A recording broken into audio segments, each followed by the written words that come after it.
Magandang araw mga kaparokya. Today is April 4, araw po ng Huwebes, at inyo na namang masasaksihan ang panibagong yugto ng ating online viewership ng dalawang bigating noontime show dito sa bansa, ang It's Showtime at ang Eat Bulaga. Pero bago natin umpisahan mga kaparokya, ay humihiling ako na pakisubscribe ang aking YouTube channel.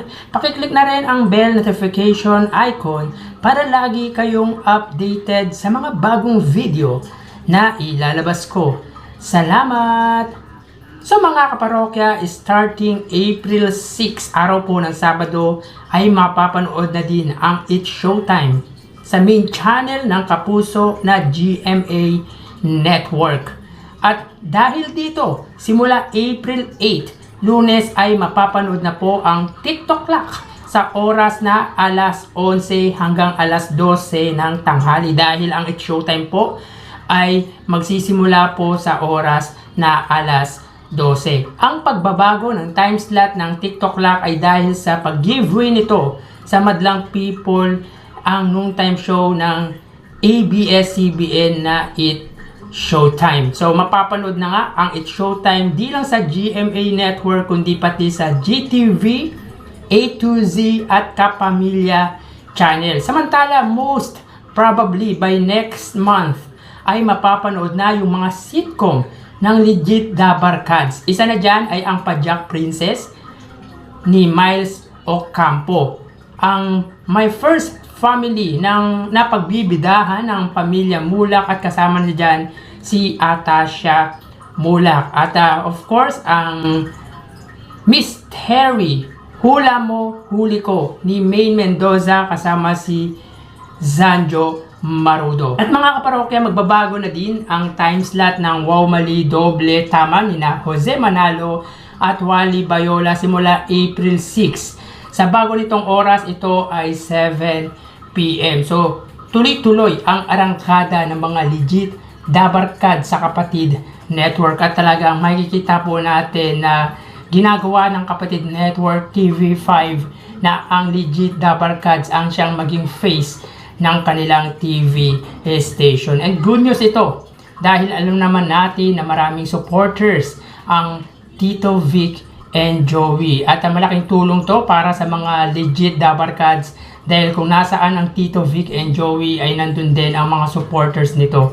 So ating subaybayan ang mga kapanapanabik na bagong sitcom ng mga Legit The Barkads. Unang-una si Miles Ocampo, si Atasha Mulak, Maine Mendoza, Jose, and Wally. So tara mga parokya, ating alamin ang online viewership ng dalawang bigating noontime show. Para sa Eat Bulaga under TVJ Facebook page na may 2.2 million followers, at sa It's Showtime naman na may 17 million followers. So mga parokya, nakikita po natin ang oras dyan ay 12:49. At dito sa Eat Bulaga, sila ay may segment na pera fee at may 11,000 live viewers. Samantalang ang It's Showtime naman, may kita natin dito na ang kanilang segment ay ang Especially For You at may 25,400 viewers. So mga kaparokya, i-click natin yan para makita po natin yung actual numbers ng kanilang live viewership. So para po sa Eat Bulaga, sila ay may kasalukuyang 11,100 live viewers, at ang It's Showtime naman ay may 25,000 live viewers. So ulitin natin mga kaparokya, as of 12:50 PM, ang Eat Bulaga, sila ay may 11,100 viewers, at ang It's Showtime ay may 11,000 live viewers. So bali dito mga kaparokya, pagdating sa Facebook Live ng dalawang bigating noontime show, ang It's Showtime ang siyang angat pagdating sa live viewership.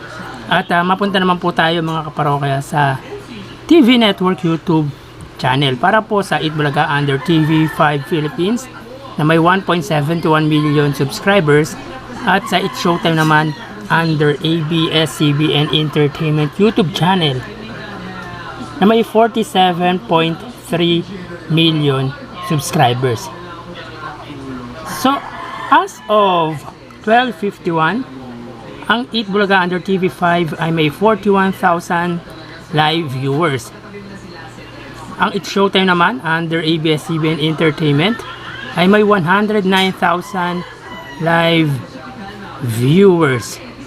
So ulitin natin mga kaparokya, as of 12:51 PM, ang Eat Bulaga under TV5 ay may 41,000 live viewers.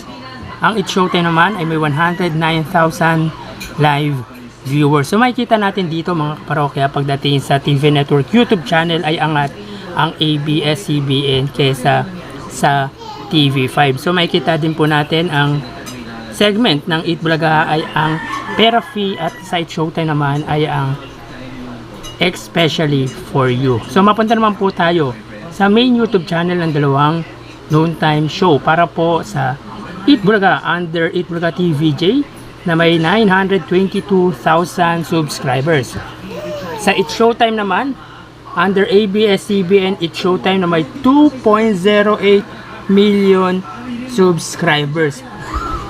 So as of 12:52 mga kaparokya, ang Eat Bulaga sila ay may 53,000 live viewers. Ang Eat Showtime naman ay may 100,000 live viewers.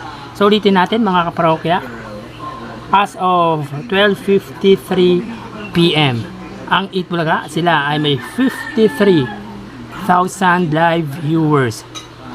Ang Eat Showtime naman ay may 100,000 live viewers. So pagdating naman sa main YouTube channel ng dalawang noontime show ay angat ang Eat Showtime kesa sa Eat Bulaga. Bali ang total na nakuha ng Eat Bulaga ay 105,000 live viewers. Samantalang ang Eat Showtime naman ay nakakuha ng 234,000 live viewers as of 12:53 PM po yan mga kaparokya. So magpapaalam po muna ako mga kaparokya, magbabalik po tayo sa ikalawang yugto. Thank you and God bless.